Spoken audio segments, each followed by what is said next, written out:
பாருங்க, உங்களுக்கு வேணா சாதாரண விஷயமா இருக்கலாம், ஆனா அது எனக்கு தலை போற விஷயம்தான். இன்னைக்கு அந்த புரோக்கர் ஃபோன் பண்ணான். ஃபோன் பண்ணி என்னெல்லாம் பேசினா தெரியுமா? வீடு வாங்க வக்கு இல்லனா எதுக்கு வீட்டை வந்து பார்க்க வந்தீங்கன்னு கேக்குறான். எப்படியாவது பணத்தை ஏற்பாடு பண்ணி வீட்டை வாங்க போறோம் தானே சொன்னோம். சொன்னீங்க, செஞ்சீங்களா என்ன? கடைசி வரைக்கும் பணத்தை ஏற்பாடு பண்றேன்னு சொல்லிக்கிட்டு தான் இருக்கீங்க. இங்க பாருங்க, அந்த புரோக்கர் முடிவா சொல்லிட்டாரு. இன்னும் ஒரு வாரத்துல பணத்துக்கு ஏற்பாடு பண்ணலனா வீட்டை வேற பார்ட்டிக்கு கொடுத்துருவாராம். இப்போ இதுக்கு என்ன பதில் சொல்ல போறீங்க? நீ சொல்றது எனக்கு புரியுது, ஆனா நான் பணம் ஏற்பாடு பண்ண மாட்டேன். நான் சொல்றேன், என் சூழ்நிலை சரியில்லை, கொஞ்சம் டைம் கேளு. சரி விடு, நானே ஃபோன் பண்ணி அவர்கிட்ட கேட்டுக்கிறேன். நீங்க கேட்டா மட்டும் அவர் ஒத்துக்க போறாரா என்ன? யார் பேசினாலும் அந்த புரோக்கர் ஒத்துக்க மாட்டாரு. பணத்தை ஏற்பாடு பண்ணி கொடுக்கலன்னா வீடு நம்ம கையை விட்டு போயிடும். என்ன பண்ணுவீங்க ஏது பண்ணுவீங்கன்னா எனக்கு தெரியாது. ஒரு வாரத்துக்குள்ள 5 லட்சம் ரூபாய் பணத்தை ஏற்பாடு பண்ணி கொடுத்து அந்த வீட்டை எனக்கு வாங்கியே ஆகணும். இங்க பாருமா, நான் சொல்றது கொஞ்சம் புரிஞ்சுக்கோ. ஒரு வாரத்துல 5 லட்சம் ரூபாய் பணத்தை எப்படி ஏற்பாடு பண்ணி கொடுக்க முடியும்?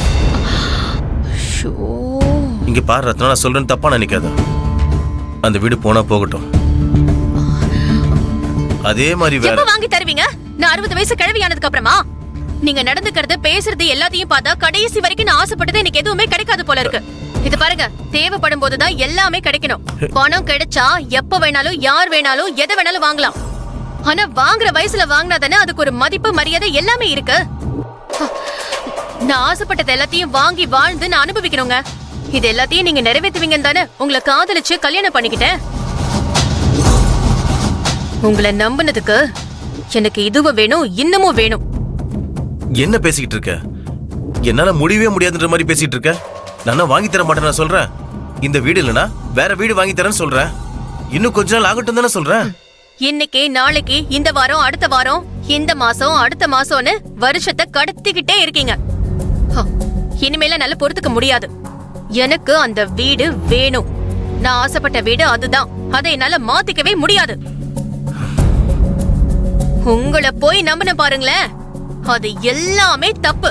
இனிமே நான் உங்களை நம்புற மாதிரியே இல்லங்க. எனக்கு அந்த வீடு தான் வேணும். எப்படியாவது ஒரு வாரத்துக்குள்ள பணத்தை ஏற்பாடு பண்ணி கொடுத்து அந்த வீட்டை வாங்கி நீங்க கொடுக்கணும். இல்ல இப்ப என்னால முடியாது, என் சூழ்நிலைய புரிஞ்சுக்கோ, அப்படி இப்படின்னு டயலாக் மட்டும் விட்டீங்க, தூங்கிக்கிட்டு இருக்கிறவங்க அம்மாவை இப்பவே எழுப்பி நீங்க காதலிச்சு ஏமாத்தின விஷயத்த எல்லார்கிட்டயுமே சொல்லிடுவேன். ரத்னா, ஏன் இப்படி டார்ச்சர் பண்ணிட்டு இருக்க? நீ என்ன நீ பண்ற டார்ச்சர்ல நெஞ்சு வலி வந்து நாச்சத்திரம் போல இருக்கு. செத்தா கூட எனக்கு கவலை இல்ல. எனக்கு 5 லட்சம் ரூபாய் ஏற்பாடு பண்ணி கொடுத்துட்டு அப்புறம் போய் சாவுங்க.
என்ன வச்சுட்டு அமைதியா போயிட்டு இருக்காங்க?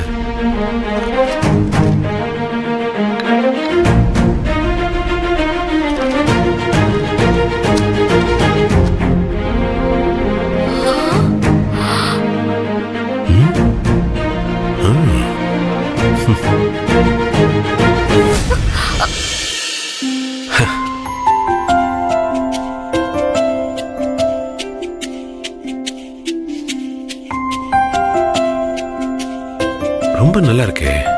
யார் போட்டிருப்பா?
ஐயோ ரஞ்சினி, நீயே எல்லாம் சமைச்சு முடிச்சிட்டியா?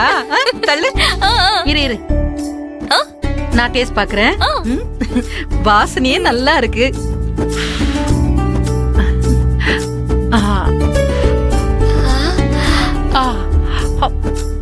உப்பெல்லாம் சரியா இருக்க பாட்டி?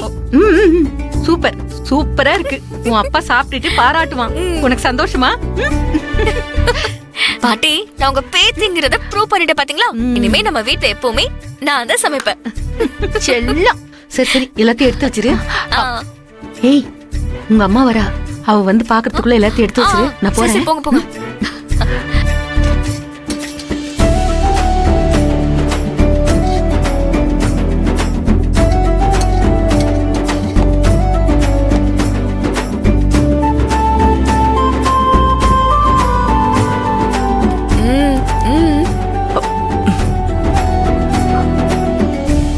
சரி, நீ செஞ்சனு குடுமா. ப்ளீஸ்மா, கொண்டு போய் வைமா. கண்டிப்பா டாடி சாப்பிடுவாரு. ப்ளீஸ்.